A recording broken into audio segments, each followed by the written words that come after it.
আজকের গল্প ভালোবাসা থেকে যায়। ফোনটা এসেছিল বেলা ৩টায়। রিমি সবে স্কুল থেকে ফিরেছে। সন্ধ্যার ফ্লাইটে নীলে ফেরার কথা।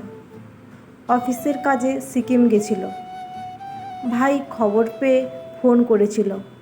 আমার ভাই শিলিগুড়িতে রয়েছে, তাই কিছুটা শান্তি। এয়ারপোর্টের রাস্তায় নীলের গাড়িটা অ্যাক্সিডেন্ট হয়েছে। ওকে হাসপাতালে নিয়ে গেছিল স্থানীয় লোকেরা। ও ভাইকেই আগে খবর দিয়েছিল। তারপরে কয়েক ঘন্টা কেটেছে তুমুল ব্যস্ততায়। নীলের সাথে ভাই একবার কথা বলালেও নিশ্চিন্ত হতে পারিনি। তাড়াহুড়ো করে সন্ধ্যার বাসেই রওনা দিয়েছিলাম রিমিকে নিয়ে। ক্লান্তিতে ঘুমিয়ে পড়েছিলাম। হঠাৎ বাসটা জোরে ব্রেক করায় মাথাটা ঠুকে গেল সামনের সিটে। চোখ খুলে বাইরে অন্ধকারে কিছুই দেখতে পেলাম না। আমার মতো বেশ কিছু যাত্রীর ঘুম ভেঙেছে। রেডিয়াম ডায়াল বলছে রাত 2টো। ফারাক্কা ব্যারেজ পার করেছিলাম কিছুক্ষণ আগে। এতক্ষণে মালদা পৌঁছে যাওয়ার কথা। পাশের সিটে রিমি ঘুমিয়ে কাঁদা। বাসে যাতায়াতের অভ্যেস নেই ওর। ফ্লাইটে বা এসি ট্রেনেই যাতায়াত করি আমরা। কিন্তু গত 15 দিন থেকে ট্রেন বন্ধ উত্তরবঙ্গে। বৃষ্টি আর বন্যায় কি এক ব্রিজ ভেঙে গেছে। আর বেলা 3টায় যখন ভাইয়ের ফোনটা এলো তখন আর ফ্লাইট নেই। বাসের টিকিটের ব্যবস্থা করে দিয়েছিল আমার পাশের ফ্ল্যাটের চৌবেজি। ওনার ট্রান্সপোর্ট বিজনেস। নীলকে সবাই পছন্দ করে, সবাই চিন্তিত। 6 বছরের মেয়েকে নিয়ে একা বহুবার উত্তরবঙ্গে গেলেও বাসে এই প্রথম। ছেঁড়া ছেঁড়া মেঘের ফাঁকে চাঁদ যেন লুকোচুরি খেলছে। অন্ধকারে চোখ শুয়ে যেতেই বুঝলাম চারিদিকে জল থই থই করছে। মালদায় বন্যা হয়েছিল, তবে জল নেমে গেছিল শুনছিলাম। বাসের যাত্রীদের আলোচনায় বুঝলাম গত 2 দিনের বৃষ্টিতে পরিস্থিতি আবার খারাপের দিকে। সাথে এবার গঙ্গার জলও ঢুকতে শুরু করেছে। সামনে একটা ব্রিজের ওপর দিয়ে জল যাচ্ছে, ওদিকে ফোনে নেটওয়ার্ক নেই। এতক্ষণ যে মনে জোরে চলছিলাম তা বন্যার খড়কুটোর মতো ভেসে গেল। রিমিকে বুকে চেপে ধরলাম। কয়েকজন যাত্রী নিচে নেমেছিল। তারা উঠে এসে তাদের পরিবারদের নেমে পড়তে বলল। জল নাকি হু হু করে বাড়ছে। সামনেই একটা ধাবা আর পেট্রোল পাম্প আছে। অনেকেই সেখানে আশ্রয় নিচ্ছে। বাস কখন চলবে ঠিক নেই। চারিদিকে চাপ চাপ অন্ধকার আর কুলকুল জলের শব্দ। তার সাথে কেমন একটা ঝিঝি পোকার ডাক। মুহূর্তের মধ্যে বাস খালি হয়ে গেছিল। কন্ডাক্টর বলল, এখানে ডাকাতি হয় খুব, একা বাসে বসে না থেকে ধাবায় চলে যেতে। এমনিতে আমি সাহসী হলেও এমন বিপদে কখনো পড়িনি। ততক্ষণে ড্রাইভার লাইট নিভিয়ে দিয়েছে। আমি শেষ যাত্রী। পেছনে 2টো বড় ট্রাক দাঁড়িয়ে। করবো বুঝে উঠতে পারছিলাম না। সাথে একটা টাউস সাইড ব্যাগ। ভগবানের নাম নিয়ে রিমিকে কোলে নিয়ে ব্যাগ নিয়ে নেমে পড়লাম। এত উঁচু বাস, রাস্তাতেও পায়ের পাতা ডোবা জল, চুড়িদার ভিজে যাচ্ছে। অন্ধকারে লোকজন তেমন চোখে পড়ল না। সামনের 2টো বাস ফাঁকা। আমি নামতেই ড্রাইভার আর কন্ডাক্টর কোথায় যেন হারিয়ে গেল। গা ছমছম করে উঠল। একটানা রাত জাগা পাখি টিটি করে তীক্ষ্ণ চিৎকার করে উড়ে গেল মাথার উপর দিয়ে। রিমিকে কোলে নিয়ে জল ঠেলে এগোতে কষ্ট হচ্ছে বেশ। কোনো আলো নেই। লাইন দিয়ে ট্রাক, মেটাডোর, বাস সব দাঁড়িয়ে। কয়েক পা এগোতেই 2জন লুঙ্গি পরা ট্রাক ড্রাইভারকে দেখতে পেলাম। ওদের মোবাইলের আলোয় বহুদূর অবধি গাড়ির লাইন চোখে পড়লেও ধাবা বা পেট্রোল পাম্প দেখতে পেলাম না। লোক দুটো আমাকে ওই অবস্থায় দেখে বৃষ্টি রসিকতা করে উঠল নিজেদের মধ্যে। 2-1 ফোঁটা বৃষ্টি পড়তে শুরু করেছে এবার। পা চালিয়ে একটু এগোতেই হঠাৎ একটা লম্বা অয়ব বেরিয়ে এলো একটা গাড়ির পেছন থেকে। পরনে বর্ষাতি, পায়ে বুট। আমি রিমিকে ওড়নায় ঢেকে দ্রুত এগিয়ে যাচ্ছিলাম। হঠাৎ লোকটা পথ আটকালো। একা এত রাতে কোথায় যাচ্ছিস? গলার স্বর শুনে চমকে তাকালাম। এ স্বর আমার পরিচিত। সেলিম, আমার কলেজের বন্ধু। ওকে এভাবে এখানে দেখবো কখনো ভাবিনি। এই দুর্যোগের রাত্রে এত বছরের পর সহপাঠীকে দেখে পরম আত্মীয়ের মতো মনে হলো আমার। বললাম, তুই এত রাতে এখানে? ফিরছিলাম এ পথে, আটকে গেছি। আমিও একটা বিপদে পড়ে এই দুর্যোগের মধ্যে এভাবে ছুটে চলেছি। এখন মেয়েকে নিয়ে কী যে করি। আমার সাথে আয়, আমি দেখছি একটা ব্যবস্থা ঠিক হবে। ও জোর করে ব্যাগটা টেনে নিল। বলল, মেয়েকে আমার কোলে দিতে পারিস? জল ভেঙে অনেকটা যেতে হবে। ছাতা আছে? না মানে এত তাড়াতাড়ি বেরিয়ে এসেছি, ছাতা বা রেনকোট আনিনি রে। ও রিমিকে টেনে নিল নিজের কোলে। আমি ওদের পেছনে এগিয়ে চললাম। জলের ছপ ছপ শব্দ ছাড়া আর শব্দ তেমন কোনো নেই। আধ মাইল মতো হেঁটে দূরে আলোর রেখা দেখতে পেলাম। ভাগ্যিস সেলিম ছিল, না হলে যে কি হতো। এতটা পথ এভাবে একা মেয়েকে কোলে নিয়ে যাওয়া। অবশ্য ধাবায় পৌঁছে দেখি তিল ধারণের জায়গা নেই আর। 3টে ধাবাই ফুল। বৃষ্টির ছাঁট থেকে বাঁচতে পেট্রোল পাম্পে বহু লোক আশ্রয় নিয়েছে। আমি অসহায়ের মতো সেলিমের দিকে চাইতেই ও বলল, এই ব্রিজটা পার করলে আরও 2টো ধাবা আছে ওদিকে। জল কম, কোনো বাস বা ছোটো গাড়ি যদি ফিরে যায় শিলিগুড়ি, তবে চলেও যেতে পারবো। আমিও মন্ত্রমুগ্ধের মতো চললাম ওর সাথে। সেলিম একসময় আমায় পছন্দ করতো, বেশ বুঝতাম। কখনো পাত্তা দেইনি, ও কখনো সেভাবে বলেনি। দুজনেই জানতাম ধর্মীয় সীমারেখার কথা। খুব সুন্দর কবিতা লিখত ও। আজ এই বিপদের রাতে ওকে দেবদূত মনে হচ্ছিল। ব্রিজের ওপর দিয়ে বইছে নদী। জল যদিও হাঁটুর নিচে। সেসব পার করে উল্টোমুখী গাড়ির লাইন ধরে এগিয়ে একটা ধাবা পেলাম।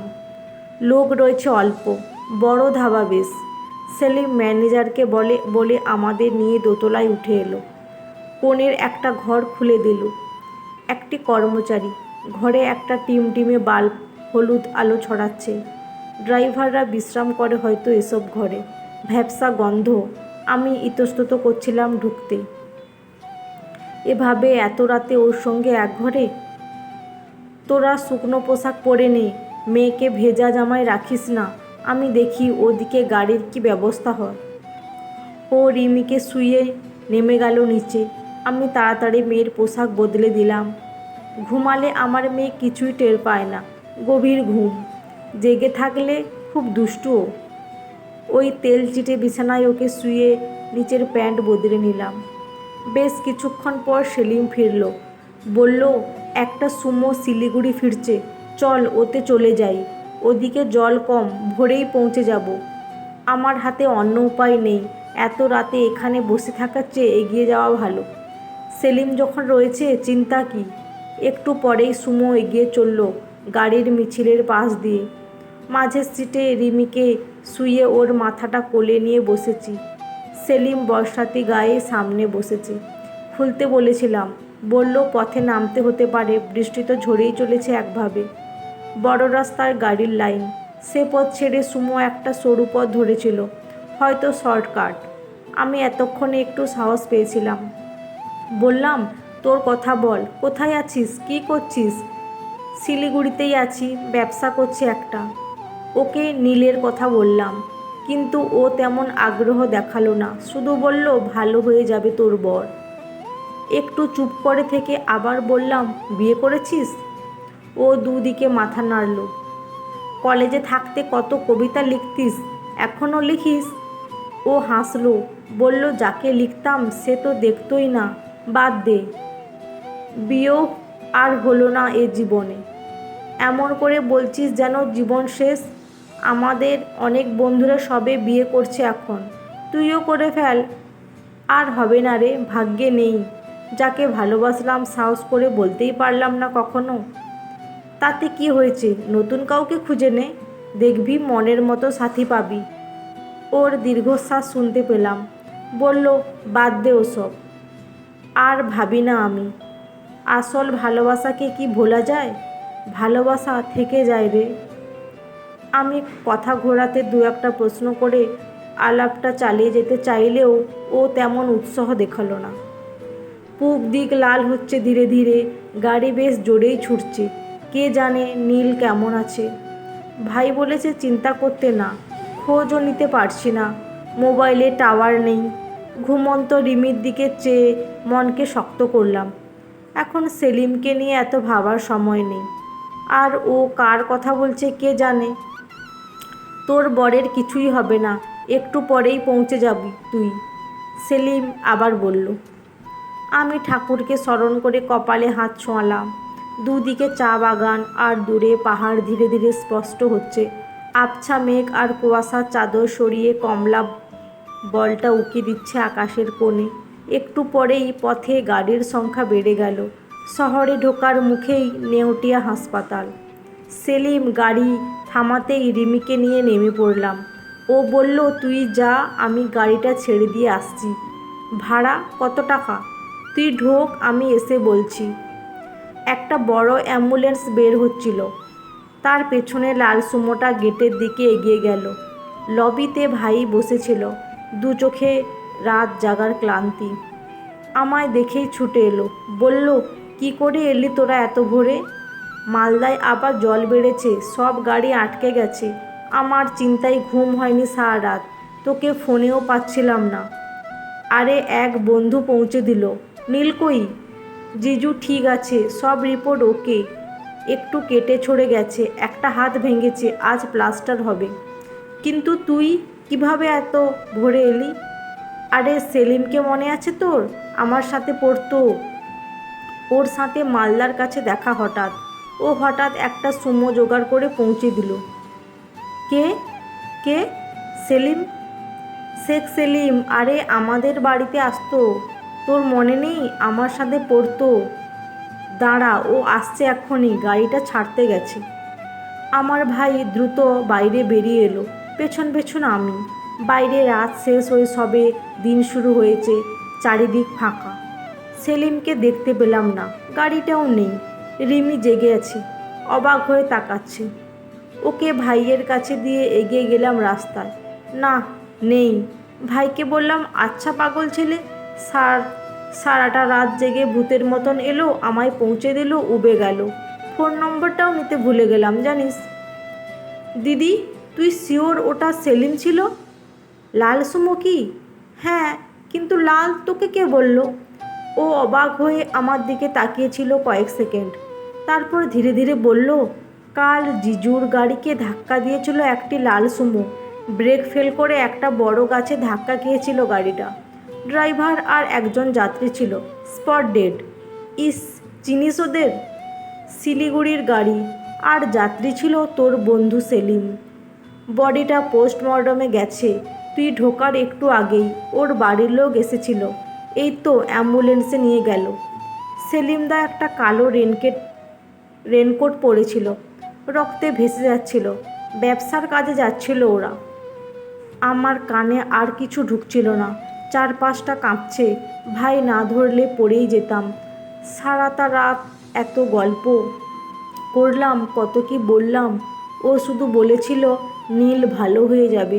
আচ্ছা, আমি তো সেলিমকে নেউটিয়া হাসপাতাল বলিনি, ও কি করে জানলো? তবে কি ও মরে গিয়েও আমায় ভোলেনি? আমার বিপদে এত অল্প সময় আমায় পৌঁছে দিল ওরা। তা কি নীলের দুর্ঘটনা ওদের সাথে হয়েছিল বলে? নাকি ও কি যেন একটা কথা বলেছিল, ভালোবাসা থেকে যায়, তাই কি আমার বিপদের হাত থেকে ও আমায় এভাবে বাঁচিয়ে দিল? তো বন্ধুরা, আজকের গল্পটি কেমন লাগলো? যদি ভালো লেগে থাকে অবশ্যই লাইক দিয়ে চ্যানেলটা সাবস্ক্রাইব করে পাশে থাকবেন। অসংখ্য ধন্যবাদ।